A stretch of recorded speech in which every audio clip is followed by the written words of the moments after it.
Hello, আসসালামু আলাইকুম guys. রীতিবারের মতো আমরা চলে যাচ্ছি বান্দরবন ট্যুরের উদ্দেশ্যে। তো আগে কখনো ভিডিও করা হয়নি, এই ফার্স্ট। আগে কক্সবাজার সহ অনেক জায়গায় যাওয়া হয়েছে, কিন্তু কখনো ভিডিও করা হয়নি। আর হ্যাঁ, আমরা কিন্তু গতকাল রাতে রওনা দিয়েছিলাম আর এখন সকাল হয়ে গেছে। তো আমরা কিন্তু চট্টগ্রামে আছি এখন। চট্টগ্রাম থেকে একটি বাসে করে আমরা বান্দরবন যাওয়ার উদ্দেশ্যে রওনা দিব। তো আমাদের খিদা লেগে গেছে, তাই এখানে একটা রেস্টুরেন্টে ঢুকলাম। তাই হালকা পাতলা নাস্তা করবো এখানে। তো এখানের পরোটা আর ভাজিগুলো ভালোই ছিল। তো এখানে খাওয়া দাওয়া শেষ করে আমরা আবার রওনা হয়ে গেলাম।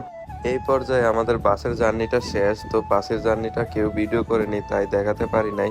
যাওয়ার পথে এখানে একটা বিটিআর ক্যাম্প পরে, তাই সাকিবে ভিডিও করতেছে। আমি কিন্তু বলতে পারি না, আমি সিএনজির সামনে ছিলাম। তো দেখতে দেখতে এখান থেকে কিন্তু আমাদের সিএনজির জার্নিটা শেষ হয়ে গেল। আর আমরা ফাইনালি পৌঁছে গেলাম বান্দরবান মেইন শহরে। তো বান্দরবান মেইন শহর থেকে আমরা এখন ঘুরতে হবে, তাই ঘুরতে হবে বলে আমরা একটি সিএনজি ভাড়া করে নেই সারাদিনের জন্য। এখন দেখতে পারতেছেন এটা কিন্তু উঁচু একটু ঢালু জায়গা। এটা ক্যামেরাতে বোঝা যাচ্ছে কিনা জানি না, কিন্তু সিএনজিটা উঠতে অনেক কষ্ট হচ্ছে। যাওয়ার পথে জীবনের প্রথম নিজের চোখে পাহাড়ি মানুষ দেখলাম, আর আগে কখনো দেখা হয়নি। যাওয়ার পথে এখানে একটা চেকপোস্ট পড়লো। চেকপোস্ট থেকে আমরা কয়জন যাচ্ছি, কোথায় থেকে যাচ্ছি এগুলা নিল এবং সিনজি ওলার নাম্বার নিল। আর হ্যাঁ, আরেকটা কথা বলা হয়নি, সিনজি ওলা মামা কিন্তু বলছিল আমাদেরকে 7টা ভালো ভালো জায়গা ঘুরাবে। 7টা ভালো ভালো জায়গা কোন জায়গা এটা দেখতে হলে ভিডিওটা ধৈর্য সহকারে শেষ পর্যন্ত দেখতে হবে। আমরা যে যাচ্ছি এটা কিন্তু পাহাড়ি রাস্তা, একবার উপর ওঠে একবার নিচে নামে। রাস্তাগুলো জাস্ট ওয়াও। আপনি যদি এখানে বাইক নিয়ে যান তাহলে সবচেয়ে বেশি ফিল পাবেন। তো আমরা কিন্তু দেখতে দেখতে চলে আসি আমাদের প্রথম যাত্রায়। দেখেন আমরা কত এক্সাইটেড। আর এই জায়গার নাম হচ্ছে চিম্বুক পর্যটন কেন্দ্র। আমাদের সাথে আরো মানুষ আসার কথা থাকলেও ওরা কিন্তু আসে নাই। তো ওদের উদ্দেশ্যে আমরা কি বলতেছি। কিরে উবাইদুল, আইতারবি নি, দেখ কি সুন্দর ভিউ। দেখ জীবন আইতারবি বাতি যাবো, জীবন আইতারতে না। ছোট কোটি দিয়ে আইবো, পিয়া তোই লাগতারবি, জীবন আইতারতি না। দেখ চলা, দেখ নিবাইদা, দেখ এনামল, দেখ জীবন আইতারবে না, দেখ। তো আমরা সবাই কি বলতেছি, আমাদের রিয়েকশন কেমন এটা তো শুনলেনই। এখন যারা যায়নি তাদের রিয়েকশন শোনার পালা।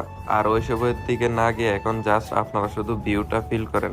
এখান থেকে দেখেন ভিউটা কত সুন্দর। এগুলা কিন্তু মেঘ, আমরা কিন্তু মেঘের মধ্যেই আছি, মানে মেঘ আমাদের নিচেও আছে উপরেও আছে।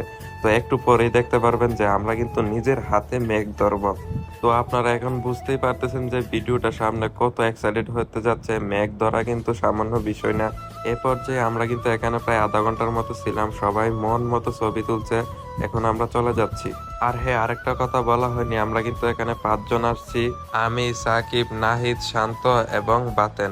এখন আমাদের দ্বিতীয় স্পট টাইটানিক ভিউ পয়েন্টে চলে আসছি। আসার পর দেখতেছি যে এখানে কেউ ছিল না। আর এখানের ওয়েদারটা জাস্ট দেখেন কত ওয়াও। আপনারা জাস্ট ওয়েদারটা দেখেন। ওয়েদারটা দেখতে দেখতে আমি আমার একটা ব্যক্তিগত মত প্রকাশ করতে চাই। আপনাদের যাদের টাকা আছে তারা ঘুরতে চলে আসেন কিপটামি না করে। আমরা ছবি তুলতেছিলাম, হঠাৎ করে দেখলাম 2জন লোক অনেক কষ্ট করে কাঠ নিয়ে উপরের দিকে আসতেছে। তো এটা কিন্তু অনেক নিচু, ক্যামেরাতে বোঝা কি যায় কিনা জানি না। এখানের যে পাহাড়ি লোকেরা তারা কিন্তু অনেক কষ্ট করে, তাদের তুলনায় কিন্তু আমরা প্রায় রাজার মতোই থাকি। এখন আমরা চলে যাব তৃতীয় পর্যটক স্থানে, চিম্বুক খনিজ সড়ক। তো এখানের ওয়েদারটাও জাস্ট ওয়াও, আপনারা দেখতেই পারবেন একটু পর। গাইজ দেখেন এখানের ওয়েদারটা কত সুন্দর। এরকম ওয়েদারে কিন্তু মানে কি বলবো, আমার হাত কাঁপতেছিল যদি আমার মোবাইলটা হাত থেকে পড়ে যায় কিনা। অনেক উঁচা, কি বলবো। আর এখান থেকে দেখেন অনেক মানুষ ছিল। আর এরা কিন্তু বান্দরবনের মানুষ না, বাংলাদেশের বিভিন্ন জায়গা থেকে আসছে ঘোরার জন্য আমাদের মতো। তো এখান থেকে ঘুরতে ঘুরতে হঠাৎ করে দেখলাম যে চাকমা মানুষ। তো এদেরকে আমরা বারবারই দেখতেছিলাম, মানে ওদের চেহারা একটু অন্যরকম, তাই মানে দেখতে ভালো লাগতেছিল এইটুকুই জাস্ট। এখানে বেশি মানুষ ছিল তাই ভিডিও বেশি করা হয়নি, আমরা চলে আসছি এই জায়গাতে। আর এখন দেখুন যে এখানে মেঘটা দেখুন, মনে হচ্ছে যে অল্প একটু গেলে হাত দিয়ে ধরা যাবে। এখান থেকে আমরা চলে আসছি 4র্থ নাম্বার পর্যটক স্থানে, নীলগিরিতে। এখানের ওয়েদারটা দেখুন, বরাবরের মতো এখানের ওয়েদারটা কিন্তু আরো সুন্দর। এখানে ঢুকতে আমাদের খরচ হয়েছে 100 টাকা। তো আমরা ভাবলাম যে আমাদের 100 টাকা লস, কারণ ওয়েদারটা সব জায়গার মতো নয়। কিন্তু একটু পর বৃষ্টির কারণে থুকনায় থুকনায় মেঘ কিন্তু আমাদের সামনে দিয়ে যাচ্ছিল। আর হ্যাঁ, আপনারা যদি একসাথে অনেক মানুষ যান তাহলে কিন্তু আপনারা কখনোই আলাদা হবেন না, কারণ আলাদা হলে খুঁজে পেতে অনেক কষ্ট হয়, ফোনে নেটওয়ার্ক থাকে না, কিছু না। তো এখানে থুকনায় থুকনায় মেঘগুলো কিন্তু দেখতে ভালোই লাগতেছিল। একটু পর বৃষ্টির কারণে দেখুন, এগুলা যারা আপনারা ভাবতেছেন কুয়াশা, আসলে ভুল, এগুলা কিন্তু মেঘ। তো আমি জীবনের প্রথম এইভাবে মেঘ দেখতেছি, তো আপনারাও দেখুন। প্রত্যেকবারের মতো আমরা কিন্তু ধুমায়া ছবি তুলছি, ছবি তুলতে তুলতে মোবাইলের চার্জ শেষ। যদি পাওয়ার ব্যাংক না নিয়ে যান তাহলে সবচেয়ে বোকামি হবে আপনাদের। তো এখন আমরা চলে আসতেছি এই জায়গা থেকে। এখন আসার পথে এই ওয়েদারটা দেখুন, অনেক সুন্দর লাগতেছিল, কিন্তু পাহাড়ি রাস্তা। আর এখন সকাল থেকে ঘুরতে ঘুরতে প্রায় 1:30 বেজে গেছে, তাই আমাদের খিদা লাগছে। এখান থেকে একটা দোকান থেকে আমরা বিরিয়ানি গুলা নিলাম, একটা ডিম, সাথে একটা মুরগির রোস্ট এবং এরকম বিরিয়ানি কিন্তু দিছে। এগুলো বিরিয়ানি বললে ভুল হবে, ভুনা খিচুড়ি বললেই চলে। এগুলা খাইতে কিন্তু অনেক ভালোই লাগছিল, কিন্তু সাকিবে কেন জানি খাইতে পারে না এগুলা। খাবার কিন্তু ভালোই ছিল, কিন্তু সাকিবে জার্নি করলে কিছু খাইতে পারে না, এটাই সমস্যা ওর। এখন আমরা চলে আসছি 5 নাম্বার পর্যটক স্থানে।